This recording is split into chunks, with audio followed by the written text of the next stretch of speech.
Assalamualaikum warahmatullahi taala wabarakatuh dan salam sejahtera. Hai guys, apa khabar? Cikgu harap you all sihat-sihat, tenang dan ceria sentiasa. Welcome back to my channel. Alhamdulillah, kita berjumpa lagi guys. Dalam video kali ini insya-Allah kita akan belajar geografi tingkatan 3 iaitu hidupan liar di Malaysia. Wow. Hari itu kita dah belajar mengenali tumbuh-tumbuhan semula jadi di Malaysia kan? So hari ini kita akan fokus kepada hidupan liar di Malaysia pula. Barulah lengkap kita punya ekosistem hutan. Tapi sebelum tu, cepat-cepat subscribe channel cikgu dulu ya.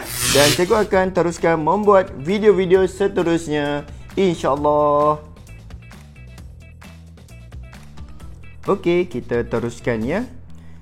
Mengikut Akta Pemeliharaan Hidupan Liar 2010, hidupan liar didefinisikan sebagai spesies haiwan atau burung yang dilindungi atau dilindungi sepenuhnya, terdiri daripada vertebrata ataupun invertebrata, hidup atau mati, matang atau tidak, boleh dijinakkan atau tidak, dan boleh dibiarkan dalam kurungan ataupun tidak. Itulah dia definisi hidupan liar. Agak pening juga definisi ini kan? Senang je guys. Hidupan liar ni sama ada hidup atau mati jika ada pihak yang tidak bertanggungjawab melakukan perkara yang tidak diingini kepada hidupan liar tersebut, ia pasti akan dikenakan tindakan.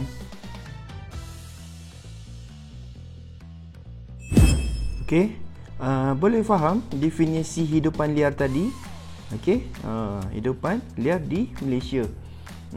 Hasil daripada pemerhatian cikgu, tajuk ni agak banyak juga subtopik dia. Tapi untuk video kali ini, cikgu akan fokus kepada hidupan liar di Malaysia, iaitu lebih kepada mengenali hidupan liar di Malaysia. Okey.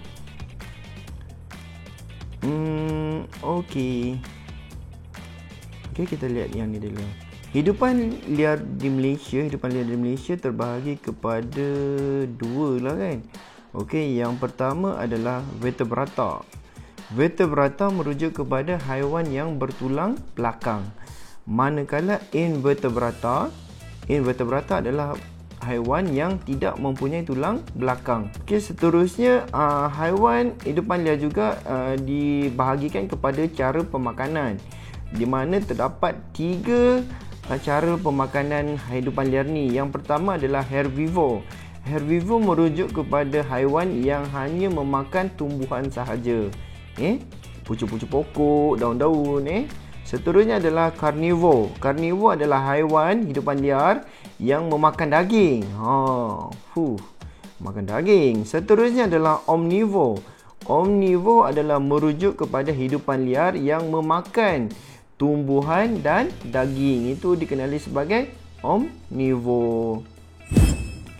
Okey, seterusnya kita akan lihat hidupan liar yang terdapat di kawasan permukaan darat. Ada banyak cikgu dah pecahkan dia kepada supaya lebih senang. Cikgu pecahkan dia di darat, di udara merujuk kepada burung lah kan, dan yang ada di dalam air. Kita akan fokus kepada yang atas permukaan. Okey, lah harimau Malaya. Kenapa namanya harimau Malaya? Sebab kalau kita kaji tentang harimau sebenarnya banyak jenis.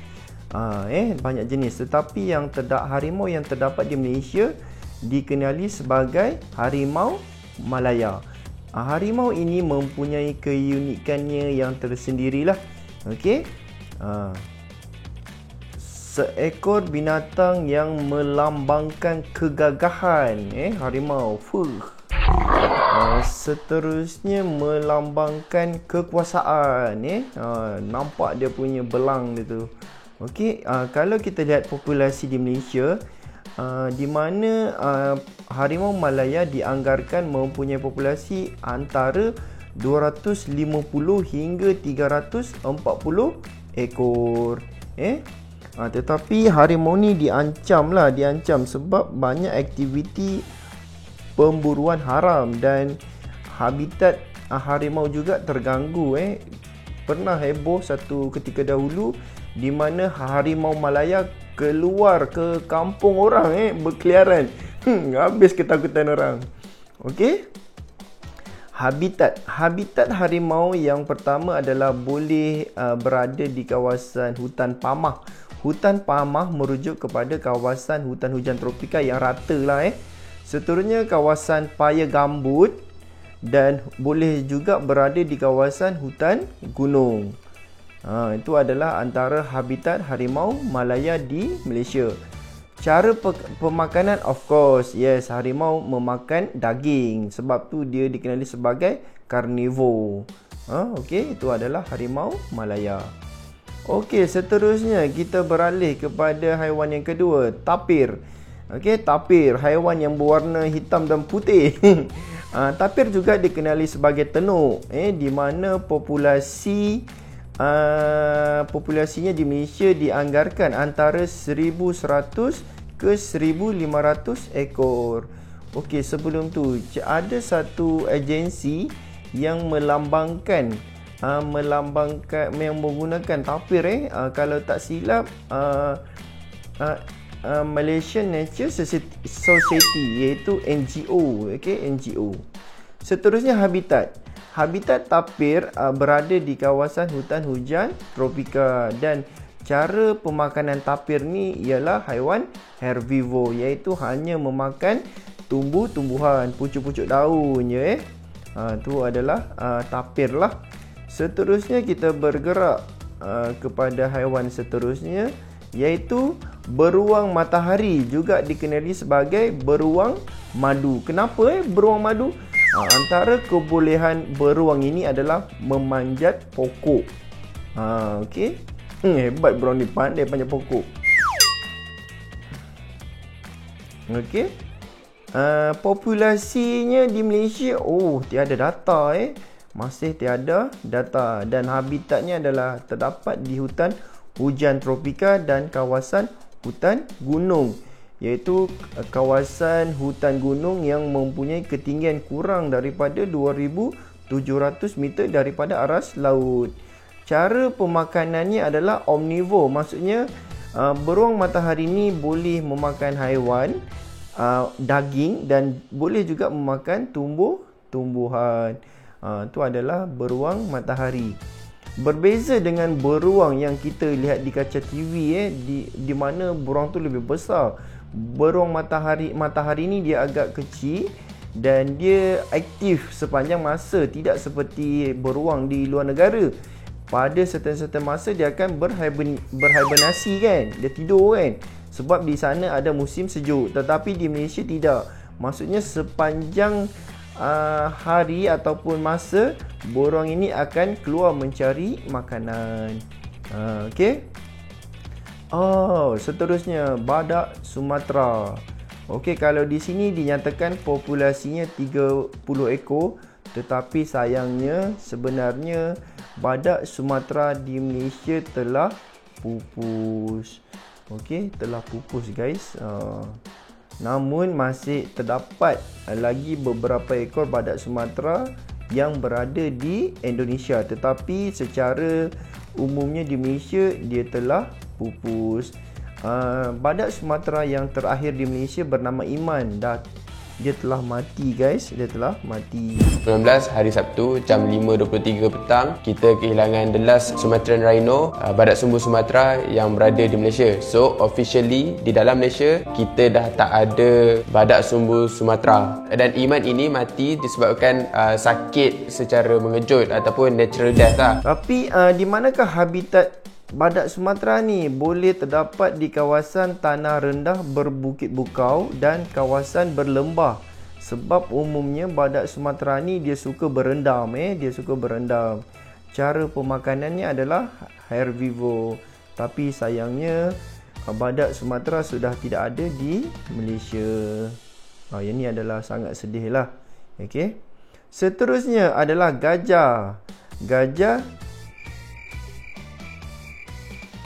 pygmy, gajah pygmy. Okey, cara sebutannya adalah pygmy, gajah pygmy.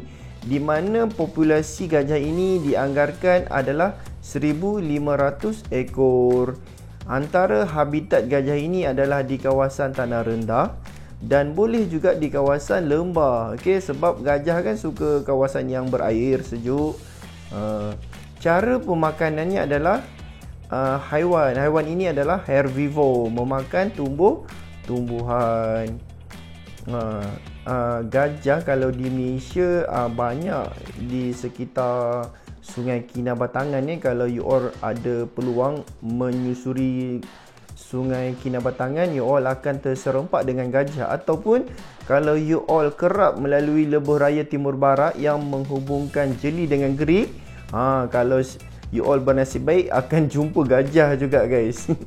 Okey, seterusnya adalah monyet Belanda atau juga dikenali sebagai proboscis monkey, di mana monyet ini mempunyai keunikan di mana hidungnya tu, hidung dia, guys, mancung ke apa tu. Okey, populasinya di Malaysia adalah 5,000 ekor. Antara habitatnya di Malaysia adalah hutan Dipterocarpa. Okey, semula hutan Dipterocarpa. Okey. Okey, kita sebut sama-sama, guys. 1, 2, 3. Hutan Dipterocarpa. Okey, hutan Dipterocarpa adalah hutan yang berkayu keras dan mempunyai pokok yang tinggi. Selain itu juga habitat monyet Belanda berada di Paya Bakau dan hutan Paya. Beza tu, hutan Paya Bakau di muara sungai, hutan Paya di sungai. Paya Bakau ni di pinggir laut sebenarnya, hutan Paya di muara sungai. Cara pemakanannya adalah omnivore. Serupanya monyet ni boleh memakan tumbuhan dan juga boleh memakan daging. Okey, seterusnya adalah orangutan, di mana populasinya adalah 12,300 ekor. Tetapi kebanyakanlah orangutan di Malaysia dilindungi lah kan, di mana dia dikurung untuk dijaga dengan rapi dan disekolahkan. Disekolahkan. Kenapa disekolahkan? Maksud cikgu, haiwan ini diajar balik supaya boleh mengadaptasi kehidupan di dalam hutan. Cara-cara mengambil makanan, mencari makanan. Dan orangutan juga diajar untuk mengelak ataupun menjauhkan diri daripada serangan ular. Antara habitat orangutan di Malaysia adalah hutan hujan tropika, kawasan hutan paya dan hutan gunung. Cara pemakanannya adalah omnivore. Kalau you all nak tahu, di Sabah banyak orang hutan, di Sepilok pusat konservasi orang hutan. Itu adalah antara haiwan yang terdapat di darat. Okey, seterusnya kita akan fokus kepada burung. Burung. Di sini cikgu kategorikan yang ada di udara, burung lah. Okey, untuk burung kita akan rujuk kepada dua. Yang pertama adalah helang merah, helang merah dan burung enggang. Helang merah. Untuk populasinya di Malaysia tiada data yang direkodkan. Okey, kemungkinan sebenarnya burung ni burung migran, dia berhijrah sebab dia boleh terbang pada jarak yang jauh. Dia akan terbang mengikut keadaan iklim. Sekiranya di Malaysia panas, dia akan pergi kawasan yang lebih sejuk dan begitulah sebaliknya. Seterusnya antara habitatnya iaitu hutan Dipterocarpa, iaitu kawasan hutan yang mempunyai kayu keras dan tinggi. Cara pemakanan helang merah adalah karnivor. Dia memburu haiwan lain. Antaranya adalah ular, apa lagi guys, tikus. Tapi sebenarnya helang ni pun pandai tangkap ikan. Okey, seterusnya adalah enggang. Ini adalah antara binatang rasmi bagi negeri Sarawak, burung enggang burung enggang, di mana motif bendera Sarawak diambil daripada burung enggang, warna warna kuning, putih dan hitam. Okey, populasinya tiada data juga. Antara habitat burung enggang adalah hutan hujan tropika dan boleh jadi di kawasan subtropika. Cara pemakanannya adalah omnivore. Itu adalah burung enggang. Okey, kita bergerak kepada seterusnya. Kita bergerak haiwan seterusnya, iaitu yang berada di dalam air. Untuk haiwan yang terdapat di dalam air laut, iaitu penyu, di mana populasi penyu, tiada data juga guys. Tiada data. Antara habitat penyu adalah pantai terbuka dan pulau. Biasanya penyu ni dia akan datang ke kawasan darat, kawasan pantai untuk bertelur sahaja. Lepas tu dia akan patah balik ke laut. Cara pemakanan adalah omnivore, memakan tumbuh-tumbuhan laut dan ikan. Itu adalah penyu. Seterusnya adalah dugong. Dugong biasa kita dengar, kau ni macam dugong lah. Okey, dugong, di mana populasinya dianggarkan 100 ekor. Antara habitat dugong ialah padang rumput laut.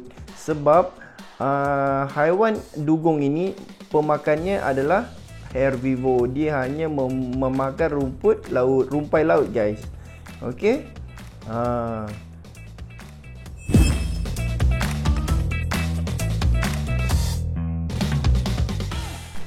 Alhamdulillah, cikgu rasa itu sahaja yang ingin cikgu sampaikan. Sebenarnya ada beberapa subtopik lagi untuk tajuk ni, antaranya kepentingan hidupan liar, kegiatan manusia yang mengancam hidupan liar, dan usaha pemeliharaan dan pemuliharaan. Cikgu harap pelajar-pelajar membuat bacaan detail. You all boleh baca dalam buku rujukan. Cikgu ada sertakan link dekat description guys. Okey. Untuk hidupan liar ni saja dah hampir 20 minit video ni. Kesian korang, habis data. Tapi nasihat cikgu, jangan pernah berkira untuk menuntut ilmu. Ingat tu guys. Cikgu doakan you all menjadi pelajar yang cemerlang. Amin. Kepada yang masih belum subscribe, mohon subscribe channel cikgu. InsyaAllah kita akan berjumpa lagi pada video-video seterusnya.